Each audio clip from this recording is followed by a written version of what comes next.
9 undocumented youth, known as the Dream Nine, were detained by U.S. Customs and Border Protection this Monday after they attempted to re-enter the United States at the Nogales, Arizona port of entry. Now, some had risked to return to Mexico to visit their family.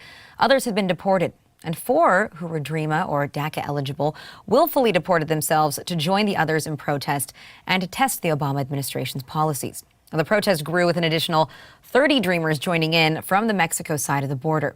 So we have to ask if the Obama administration's policies are working and what the next step could be for Dreamers. So joining us to discuss, we've got Prerna Lal, a co-founder of DreamActivist.org and an undocumented immigrant in Washington, D.C. Lauren Fox, political reporter for U.S. News and World Report in Washington, D.C. And Viri Hernandez will be joining us shortly. She's an organizer with Puente in Phoenix, Arizona. So hello, thank you for joining me today. Thank you. So, Prerna, I'm going to start with you, and hopefully, Viri is going to join us, Viri is going to join us in a little bit, and she was actually there yesterday, and she can give us more details as to what happened on the ground. But Prerna, maybe you can just give us a little bit of information about these Dream Nine, who these activists were and why they were doing what they did.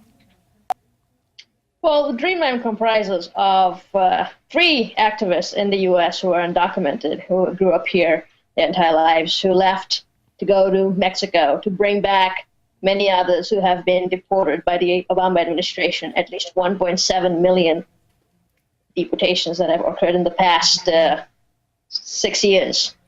And the main idea is to bring these people home.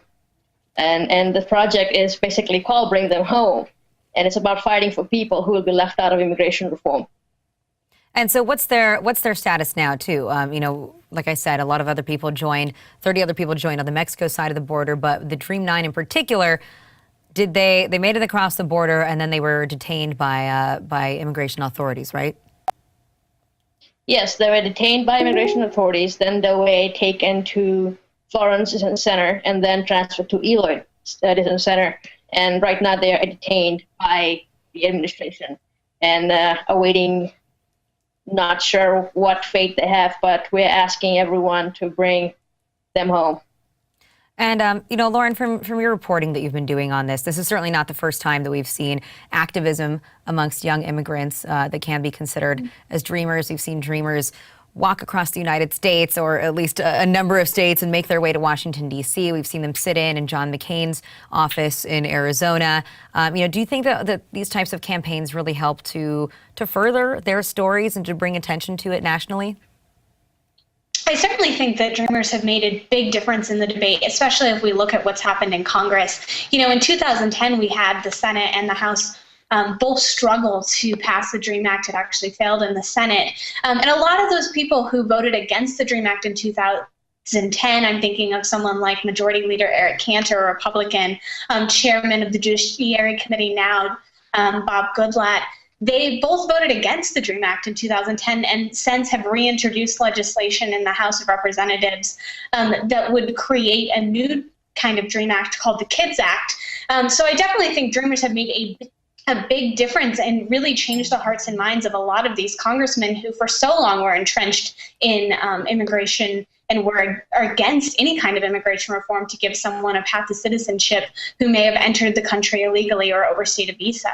Yeah, and I mean, that's a very good thing to point out, too, is that there were so many members of Congress that voted against this in 2010 that now seem to be, at least being swayed by the Dreamer argument. And you've seen President Obama take a very strong stance on this as well, and what was it, during the DNC last year when you had an undocumented immigrant speak before he was reelected to be president. I believe that we have Viri joining us now. Viri, can you hear me? Yes, I can. Okay, wonderful. Well, thanks for being here, Viri. And, like I said, you were there yesterday at the border in Arizona when all of this was going on. So could you just give us a little more detail as to how you saw things? Yeah, I mean, it was crazy. People were coming on both sides of the border, joined at the border, and rallied and were ready to bring them back home. And a lot of people were there on both sides of the border. And it was just crazy to see the students show up in their caps and gowns. They took away their backpacks, put them in the vans, took away their cap and gown, put them in the bags and put them in the van, and then took them. We had a family the dad was here and he was waiting for his daughter. And we have Claudia, one of the dreamers, crossing back. 13-year-old son is waiting for her. And what was the significance of the cap and gowns? That they're students, that they're dreamers, that they've lived here all their life, they have their high school diplomas, they went to school here, and that this is where they belong, and they are trying to come back home. This is where they went to school. And this is one of the things, too, and perhaps, Prerna, maybe you can explain this for us. I think a lot of people have heard the term the DREAM Act, or they know what Dreamers are, but not a lot of people know what the Deferred Action for Childhood Arrivals is. I have the Homeland Security website pulled up right here that goes into it, and this is something that the Obama administration, while getting so much flack for having record deportations under this president every single year, this was something that the president tried to do without needing Congress to interfere in order to try to reorganize the priorities as to who it was that was being honed in on for deportation or for certain cases, right? Sure. I mean, the idea of deferred action is very simple, that the president has the power to enforce immigration laws, and there are certain people that he would not deport, and some of them fall into this group of people who are born here, who went to school here, and they have lived here all their lives, who belong here and should not be deported to their countries of origin. But what has happened also is that the administration at the same time has deported 1.6 million people and continues to deport dreamers who will be left out of any effort to pass immigration reform or any other bill. So what we're asking them to do is to bring them home. And so if you look at the events that transpired yesterday, do you think that the Deferred Action for Childhood Arrivals program worked or failed? It's not a matter of working or not working. It's a matter of the fact that DACA is, as it's called, is not enough.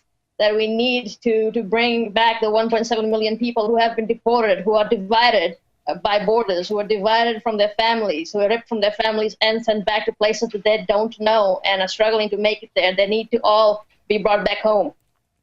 And so, Lauren, if we take a look at the Kids Act that you mentioned, earlier on too, by the way, Dreamers have been responding to it and saying that they won't stand for it, that it's simply not enough, that they want comprehensive immigration reform. Yes. And so is this, because we know that the Senate passed their version of an immigration bill, and the House is where we're seeing a lot of the trouble. And so does this seem to be the road that the House is really betting on going down, is just trying to make it a piecemeal approach? Certainly, piecemeal approach is their approach. Speaker John Boehner has said that that's their approach. Chairman Goodlatte has said that's their approach. I don't think we're going to see a huge comprehensive bill come out of the House. There is one, of course, opportunity, which is this bipartisan group of 7 lawmakers who have been working on and off for 7 years on a comprehensive immigration bill that would include something like a DREAM Act and probably would include a path to citizenship for the 11 million immigrants who entered or overstayed visas in this country. And I think that it's very possible that they may unveil their legislation, but at every corner, at every self-imposed deadline, they failed to do that. So far, it seems like piecemeal is the approach. And so, Veery, why is it the Dreamers are rejecting the Kids Act or rejecting a piecemeal approach? In 2010, there was a lot of support and a lot of backing to get the DREAM Act to pass in Congress. I mean, I think for us right now, what we're focused on right now is having our families united. And honestly, I haven't had time to look at the TV right now while our families are being deported. And I can't tell you what Dreamers is such a big word. What our families want is to be together and to be united. Right now, we're in Arizona. I'm at a rally where workers are being given felony charges for working. Families and kids are being deported. Dreamers are being deported for working before they got deferred action. And so what we need to stay focused on is that people support comprehensive immigration reform. They need to support families being united, and bringing the Dreamers back home is one of those steps. And that's the thing, is, I mean, obviously you have to humanize the issue, which unfortunately it seemed like, especially coming from the Republican Party, that element of it was lacking for quite a while in the debate in recent years. And that's already, even a big a big step away from what we saw from Republicans in the past, from the Ronald Reagan administration, from George H.W. Bush too. But Prerna, maybe you can answer that. Just politically, when people are looking at this, why is it that suddenly a KIDS Act or a DREAM Act isn't enough? I'd like to make clear one thing. The Republicans are not in power. President Obama is a Democrat, and he's in power, and he's responsible for 1.7 million deportations. The most deportations under any president in the history of this country. It's the Democrat. A Democrat is dividing our families. He's deporting people for no reason whatsoever besides the fact that they grew up here. This is our home, and we belong here.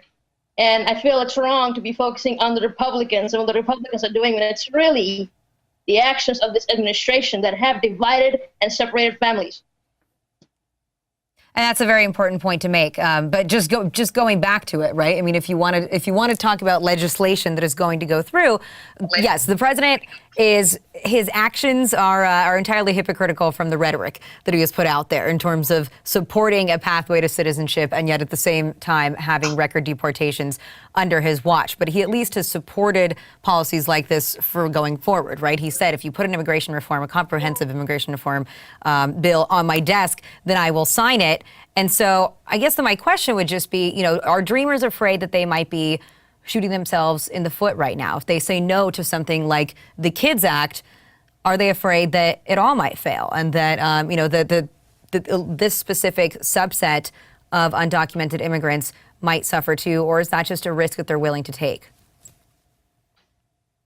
I think we know one thing about Dreamers, at least the ones that I work with, that we are not afraid of anything, not even putting ourselves in deportation and helping our communities. Right now, 9 of us are at a center in Arizona, which is the worst detention center in the country. And we are organizing people in the center right as we speak to get them out, to get them legal status, and creating a pathway for them, ourselves, and uniting our own families. So I feel like as a community, we know that when our communities are under attack, that we will do whatever we can do to unite our families and to fight back.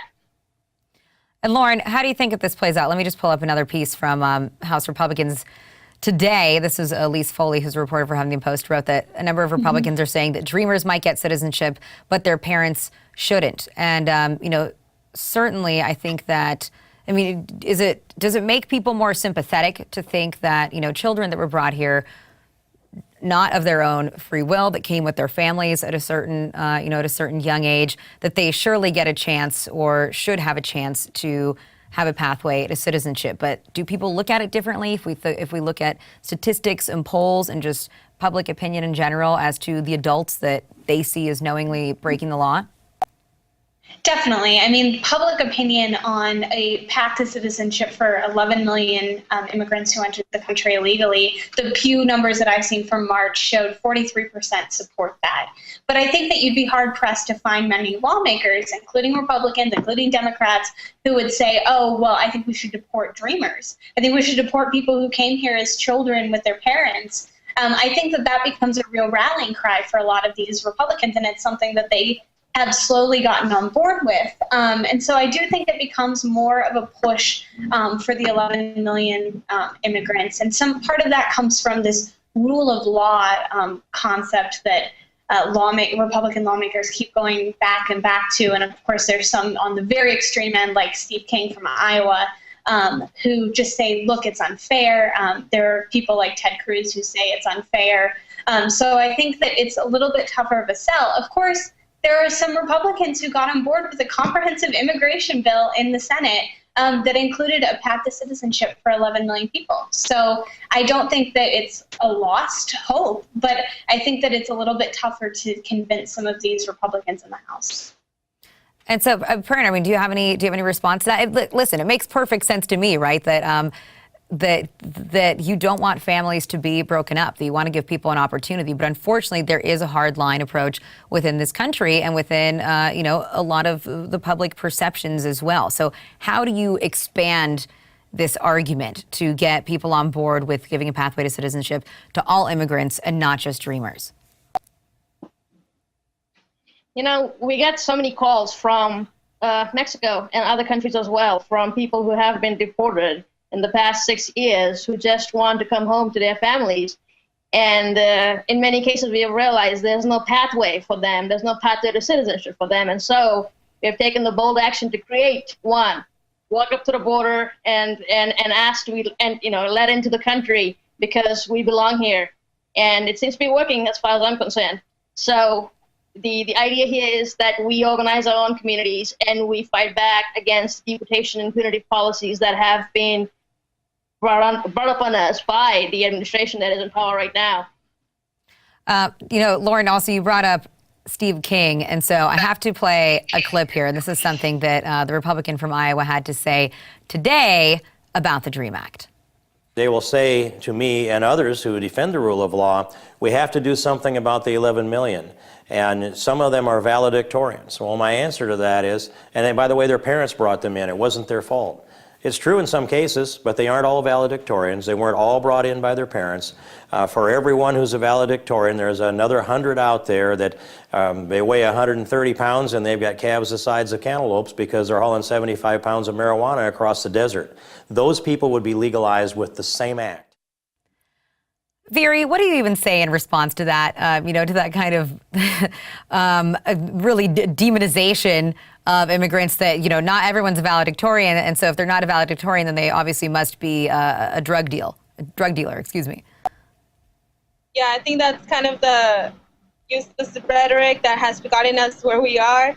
It's like when John Brewer said that there were beheadings in the desert, and that's not the truth, right? And so, they want to demonize our communities, but our communities are the ones that are fighting for the rights. The 9 Dreamers represent our community, represent our families, and represent our want to be reunited. And the citizenship talk, Republicans and Democrats are waiting for them to take this immigration talk away from them. They say, oh, they want citizenship, it's all or nothing. Honestly, I don't need citizenship. I just want my family to be together. I want my family to be united. I want to make sure that my family is going to be okay and that I'm going to get home and see my little brother every single day. And that's the reality that as an undocumented student, we're facing. And so, in that sense, too, would you be okay with some type of legislation that didn't necessarily offer a pathway to citizenship, but would just give you, your family, everyone else that you're talking about, legal resident status? And I'm saying I am. Republicans are saying we don't want citizenship, so no immigration reform. Democrats are saying we want citizenship, so we won't compromise. And it's just a way for them to take this off their shoulders and say it's their fault, and either they're just passing the ball. As an undocumented student living in Arizona, with Arpaio is terrorizing our communities every single day, I just need to make sure that I'm going to get home and my family's going to be there. And tell us more about that, too. Sheriff Joe Arpaio, of course, is somebody that's become notorious across the country for his very hardline approach on this, for his, rather, I don't even know, what word exactly to describe it, but let's just say that he has said some very nasty things about the undocumented immigrant population, too. And how does that affect your life on a daily basis? When you go to school, when you're at home, is this something that's constantly in the back of your mind? Yeah, I think Steve King got his arguments from Arpaio, which have deemed unconstitutional, and in Arizona, what he's doing to our communities. But yeah, they had a raid last week, arrested 10 people, looking for 60 more, and we're here with the families outside of their offices.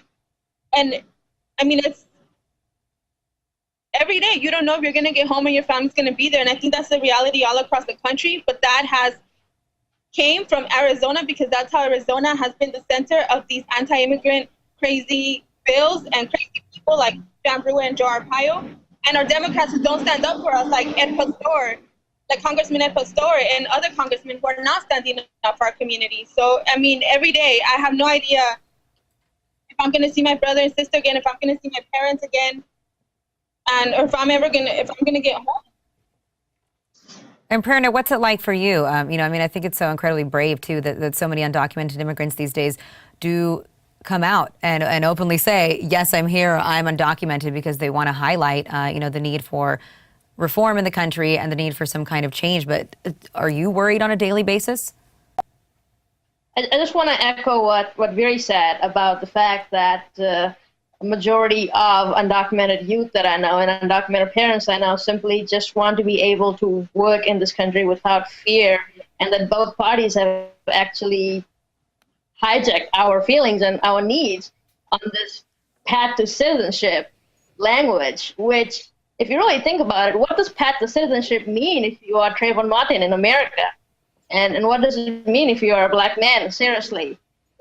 And the ones who are pushing for the path to citizenship, which are the Gang of Eight in the Senate, who, by the way, are all white men, they're the ones who benefit the most from citizenship. But it means something very different for us. And I think as an undocumented immigrant, what I want is not necessarily citizenship, but the right to be able to live my life without any sort of fear, and to be able to make sure that everyone who has lived here, who has been deported, has the right to come back. Because there's one thing we can agree on, hopefully, it is that everyone has a fundamental basic human right to be at home.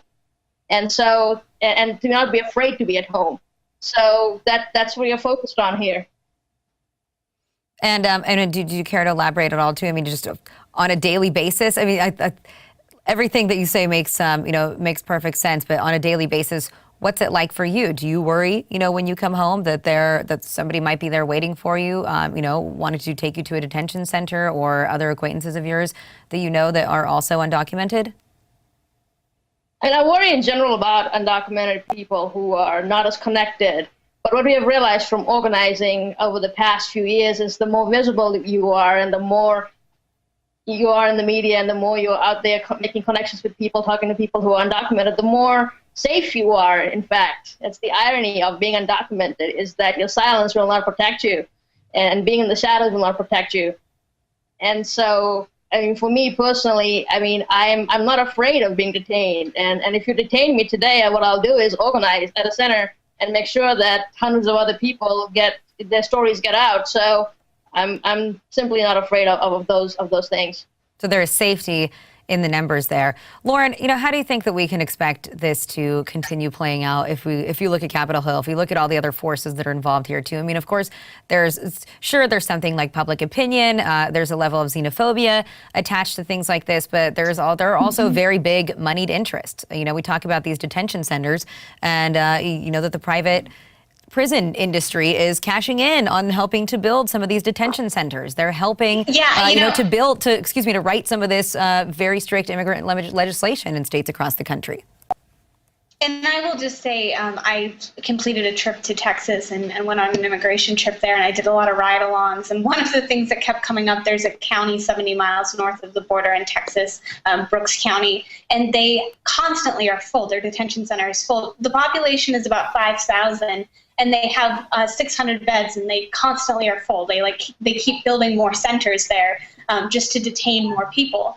And I think that's a really interesting point that you make about there are certainly private interests involved in this. And, obviously the Senate continued to work minus those interests. But I think in the House, we're just going to see a lot of a long fight. And I don't know if I am optimistic about the outcome in the House of Representatives. I think we're going to see a long fight, and I think that we're going to see some of the discussion about this path to citizenship come up over and over again.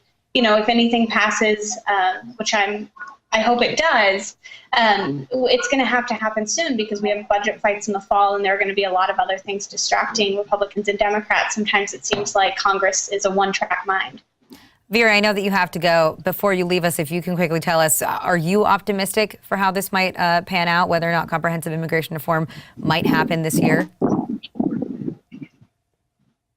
What I know is that what I'm confident about is that our community is going to keep fighting. We're not going to let our families continue to be separated, and that we're going to bring the 9 back home. That's what I'm confident about, that our community is going to do. All right, Vera. Well, thank you so much for joining us. I know that you have to run. And Prerna, I'll leave it with you for the last thought here. Are you optimistic?